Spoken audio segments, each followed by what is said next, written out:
Alright guys, it's Stephen here, back on another video. It's the Academy Roundup Part 2. I'm sat on the Blooming Rising TV set, all these shirts behind me that I can see here. They're all actually mine, believe it or not. But yes, this is the Academy Roundup Part 2. I want to chat a little bit about what's going on at the CFA. I'm going to start with the EDS. They played Chelsea at the weekend and they drew 2-2. Unfortunately, I couldn't quite make it. I was at the Burnley game with Blooming Rising TV. That was great. I did a vlog, check that out afterwards. But they played exactly at the same time, so I missed it, unfortunately. And it's a shame because it looked like a very interesting game. The thing that stood out for me, and it was 2-2 by the way, was the fact that a lot of the first team players, all the first team regular squad players, the likes of Angelino, Maffeo, Adebayo, Alex Garcia, these were all involved, which says a few things for me. I find it quite interesting because I think these are the players that are most likely to play against Celtic in the Champions League next week, because that is going to be a dead rubber of a game. There's no meaning there. It literally can be a 7-0 loss and it doesn't matter for our Champions League standings. And I think these players all need match fitness at the moment to be involved in this game potentially. And I think that's why they were involved against Chelsea. City's goal scorers were Lucas Lemaitre and Thierry Ambrose. The latter in particular, I was delighted to hear that. I've always loved Thierry Ambrose. He's a great lad, loads of energy, very likeable player. And to see him scoring already after such a long injury out, that is great news for him.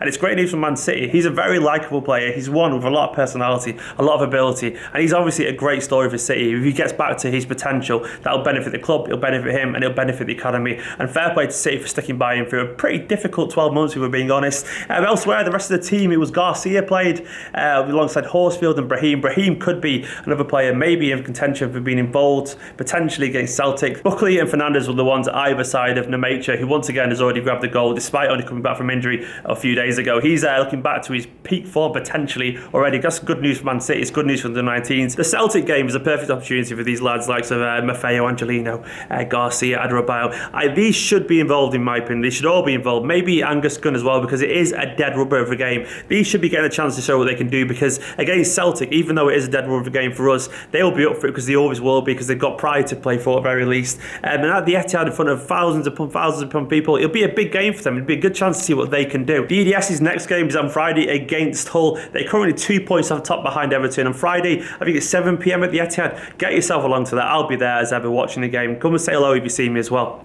On to the under-18s. They beat West Brom 2-0 at the weekend to extend their 12-game unbeaten run at the top of the under-18s table. 1 point ahead of Manchester United and still with 2 games in hand. They actually play United this weekend as well. That is the big game there. That is the derby. That is on 11 AM on Saturday morning at Carrington. Unfortunately, I won't be able to attend that either because it's only an hour and a half before City's first team kick-off, which is terrible scheduling once again. But that is going to be a massive game towards settling who could potentially win the under-18s North Division this season. I expect it will be Man City, given the fact that they're already 1 point ahead with 2 games in hand. This could widen that gap in further. It was Gonzalez who was the difference maker against West Brom. He grabbed 2 goals. The second in particular, a beautiful 30-yard strike. Do you remember Aguero's second ever goal against Swansea when he just joined back many years ago, that long ranger? It was almost identical to that. Gonzalez is a fantastic young player, full of pace, power, stocky, driven, a little bit like a young Aguero, a bit like a young Sanchez. He obviously was a summer recruit from Servette, I think, in Switzerland. Correct me if I'm wrong there, but he looks like a player with a big future, and he was obviously instrumental once again. It was a bit of a mixed match team in general. We had the young Polish goalkeeper Sokol standing in for Muric. He's still suspended. They had Matt Smith, a central midfielder, playing at right back. It was Francis and Latibodia in the centre, and Jeremy Frimpong, an under 16,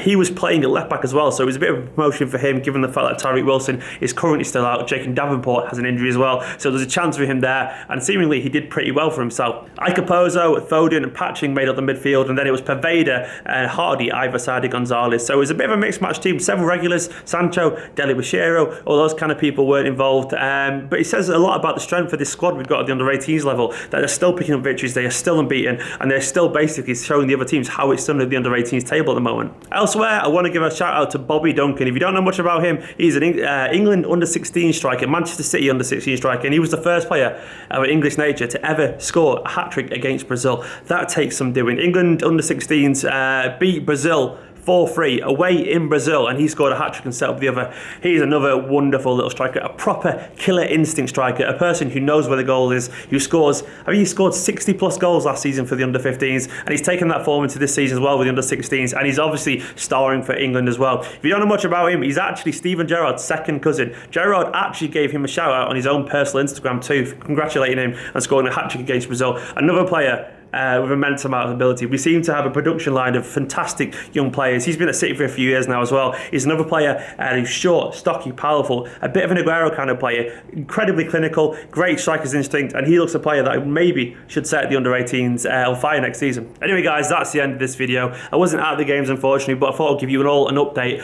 what's going on over at the CFA. Get subscribing and all that. If you haven't already, go and watch the vlog from the Burner game. That was something else. That was a hell of an away day. Paul and Alex came with me from Bloom Rising TV and it was a proper laugh. Anyway guys, until next time.